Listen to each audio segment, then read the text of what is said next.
Hello guys, আমি সুপ্রকাশ, তোমরা দেখছো ট্রেন্ড ক্যাপচার। তো এটা আমাদের রানীগঞ্জের সবথেকে বড় মেলা বলতে পারো একদিক থেকে। এটা আমাদের রনাই এলাকা কিংবা মাজার যেটাকে বলা হয় সেই দিকটাতে হয়।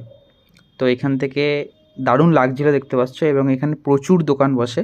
দেখতে পাচ্ছ স্তম্ভটা সুন্দরভাবে সাজানো হয়েছে, ওখানেই পীর বাবা থাকে, ওইটাই পীর বাবার মন্দির। আর এখানে একটা বড় নাগরদোল্লাও বসেছিল। ওই যে দূরে দেখতে পাচ্ছ ওইখানে সব চাদর চড়ানো হচ্ছে। তো তোমরা ইজিলি এখানে আসতে পারো। অ্যান্ড দেন আর সুন্দরও লাগছিল দেখতে প্রচণ্ড, এবং চারিদিকে আলো দিয়ে সাজিয়েছে, এবং মাটিটাতেও দেখতে পাচ্ছ এখানে কাপড় বেছানো হয়েছে। তো আমার এই পজিশানটার মানে এই জায়গাটা আর কি দারুণ লাগছিল। কেননা এই জন্যই দারুণ লাগছিল, দেখো এইবারের ভিউটা দেখো, সামনে বেলুন নিয়ে যাচ্ছে আর আমার মাও হেঁটে হেঁটে যাচ্ছে, দারুণ লাগছিল এই জায়গাটা আমার, ওই জন্য এই ভিউটা একটু নিয়েছি।